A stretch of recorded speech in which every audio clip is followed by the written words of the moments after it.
नमस्कार विद्यार्थी मित्रांनो, तुमचं आपल्या चॅनलमध्ये स्वागत आहे। आज आपण GNM थर्ड इयरचा रिसर्च मॅनेजमेंटमधला 18वा प्रकरण पाहणार आहोत। खूप इम्पॉर्टंट आहे। हा प्रश्न वारंवार परीक्षेत विचारला जातो। चला तर व्हिडिओला सुरुवात करूया। आजचा टॉपिक आहे नेता। आज आपण दोन टॉपिक पाहणार आहोत, 18 आणि 19। तर त्याची प्रस्तावना पाहूया आपण। कोणत्याही संस्था, रुग्णालयात किंवा समूहाचे उद्दिष्ट साध्य करण्यासाठी नेतृत्व आवश्यक असते। नेता हा आपल्या व्यक्तिमत्व, ज्ञान व कार्यक्षमतेच्या बळावर लोकांना प्रेरित देऊन उद्दिष्टाकडे मार्गदर्शन करतो। तर त्याची व्याख्या पाहूया। नेतृत्व करणाऱ्या व्यक्तीस नेता म्हणतात।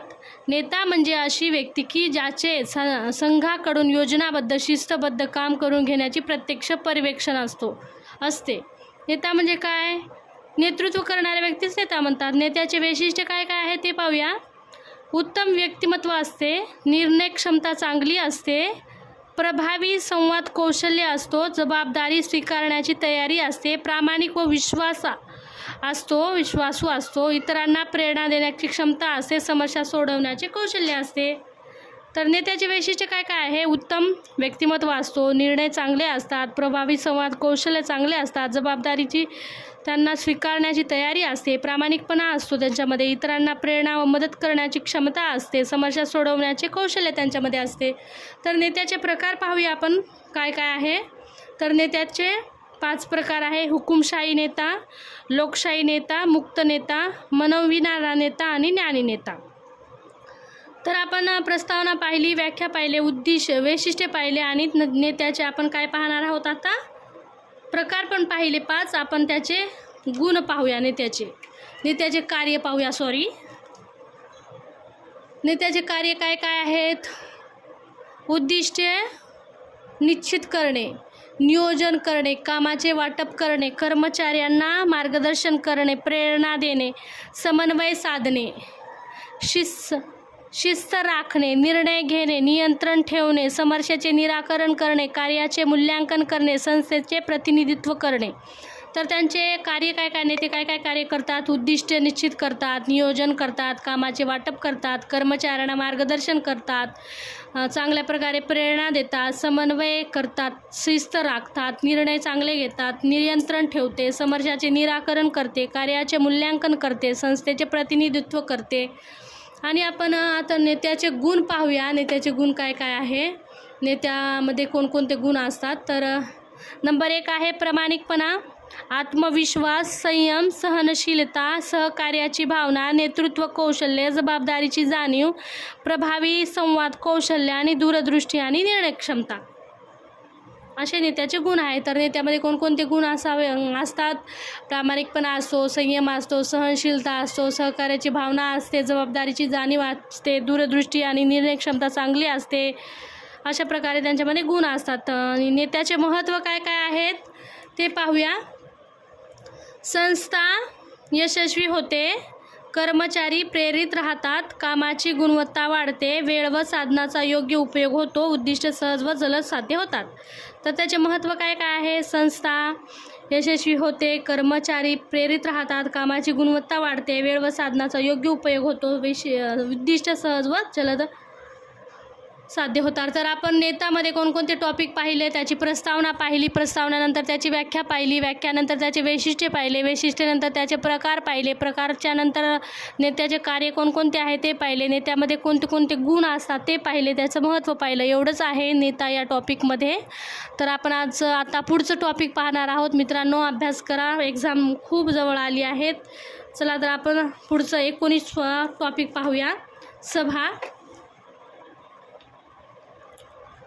सभाची प्रस्तावना पाहूया आपण। कोणत्याही संस्था, रुग्णालयात, संघटना किंवा कार्यालयातील कामकाज सुरळीत चालवण्यासाठी सभेचे महत्त्व खूप मोठे असते। विविध विषयावर चर्चा करणे, निर्णय घेणे, समस्या सोडवणे आणि सदस्यांमध्ये समन्वय साधणे यासाठी सभा आयोजित केली जातात। सभेमुळे माहितीची देवाणघेवाण होते व संस्थेचे उद्दिष्ट साध्य करण्यास मदत होते। तर सभा म्हणजे काय? मीटिंग। तर सभेची आपण व्याख्या पाहूया। विशिष्ट उद्देशाने 2 किंवा अधिक व्यक्ती एकत्र येऊन एखाद्या विषयावर चर्चा करून निर्णय घेतात त्या प्रक्रियेस सभा मीटिंग असे म्हणतात. खूप इम्पॉर्टंट टॉपिक आहे मित्रांनो हा. एक्झाममध्ये वारंवार विचारला गेलेला आहे. तर खूप सोप्या भाषेमध्ये तुमच्यासाठी मी पॉईंट टू पॉईंट घेऊन आले आहेत. तर तुम्ही हे पॉईंट पूर्ण लक्षात ठेवा. सभेची आता व्याख्या पाहिली. व्याख्यामध्ये काय आहेत? उद्देशाने 2 किंवा अधिक व्यक्ती एकत्र येऊन एखाद्या विषयावर चर्चा करून निर्णय घेतात त्या प्रक्रियेस सभा म्हणतात. सभेचे उद्दिष्ट काय कशासाठी सभा घेतात? महत्त्वाच्या विषयावर चर्चा करणे, निर्णय घेणे व त्याची अंमलबजावणी करणे, सदस्यांमध्ये समन्वय निर्माण करणे, समस्या सोडवणे, सूचना व माहितीची देवाणघेवाण करणे, संस्थेच्या प्रगतीचा आढावा घेणे असे आहे उद्देश. उद्देशमध्ये काय आहे? महत्त्वाच्या विषयावर चर्चा करणे, निर्णय घेणे, अंमलबजावणी करणे, सदस्यामध्ये समन्वय म्हणजे समान निर्णय घेणे, समस्या सोडवणे, सूचना व माहितीची देवाणघेवाण करणे, संस्थेच्या प्रगतीचा आढावा घेणे. सभेचे प्रकार पाहूया आपण. सभेमध्ये कोणकोणते प्रकार आहेत? पर त्याच्यामध्ये 5 प्रकार असतात. सर्वसाधारण सभा, शाखा सभा, गेट सभा, कार्यकारिणी सभा आणि तातडीची सभा. तर पहिल्या नंबरचा पाहूया आपण सभेचे. पहिला प्रकार कोणता आहे? तर सभेचे पहिला प्रकार सर्वसाधारण सभा म्हणजे जनरल मीटिंग. संस्थेच्या सर्व सदस्याची सभा असे. यात वार्षिक अहवाल, आर्थिक हिशोब, अंदाजपत्रक व भविष्यातील योजना यावर चर्चा केली जाते. तर सर्वसाधारण सभामध्ये काय असतं? वार्षिक अहवाल, आर्थिक हिशोब, अंदाजपत्रक व भविष्यातील योजना यावर चर्चा केली जाते. तर दुसरी सभा पाहूया आपण, शाखा सभा. शाखा सभामध्ये काय आहे? संस्थेच्या एखाद्या शाखेतील सदस्याची सभा असते. शाखेतील कामकाज, समस्या व कार्यक्रमावर चर्चा केली जाते. संस्था अगर संघटना खूप मोठी असेल, तिची व्याप्ती मोठी असल्यास तिच्या अनेक शाखा असतात, अशा वेळेस प्रत्येक शाखेमध्ये वेगवेगळी सभा घ्यावी लागते. तर शाखा सभामध्ये काय आहे? संस्थेच्या एखाद्या शाखेतील सदस्याची सभा असते. शाखेतील कामकाज, समस्या, कार्यक्रमावर चर्चा केली जाते. संस्था अगर संघटना खूप मोठी असेल तर त्याची व्याप्ती पण मोठी असल्या त्याच्या अनेक शाखा असतात, अशा वेळेस प्रत्येक शाखेमध्ये वेगवेगळी सभा घ्यावी लागते. तर गेट सभामध्ये काय आहे ते पाहूया. या सभा कार्यालयाच्या गेटवर किंवा मोक्याच्या ठिकाणी घेतल्या जातात. यासाठी काटेकोर असे नियम नसतात. ज्वलंत प्रश्न किंवा अचानकपणे उद्भवलेले प्रश्न किंवा अडचण असेल तरच संघटनेकडून काही अर्जंट निर्णय किंवा तक्रार असेल तर ही सभा घेतात. गेट मीटिंग म्हणजे काय? सभा कार्यालयाच्या गेटवर किंवा मोक्याच्या ठिकाणी घेतली जातात. अशा मीटिंगला काय म्हणतात? Gate meeting. कार्यकारिणी सभा. कार्यकारिणी सभामध्ये काय? संस्थेच्या कार्यकारिणी सदस्याची सभा असते. संस्थेचे धोरणे, नियोजित व प्रशासकीय निर्णय यामध्ये घेतले जातात. तातडीची सभा, इमर्जन्सी मीटिंग. अचानक उद्भवलेल्या महत्त्वाच्या किंवा आपत्कालीन परिस्थितीत त्वरित बोलवून सभा घेणे याला काय म्हणतात? तातडीची सभा. तर पुढे पाहूया सभेचे आपण बाबी काय आहेत पाहूया. सभेच्या आवश्यक बाबी, पूर्वसूचना म्हणजे नोटीस, सभेची तारीख, वेळ व ठिकाण याची माहिती पहिले देणे.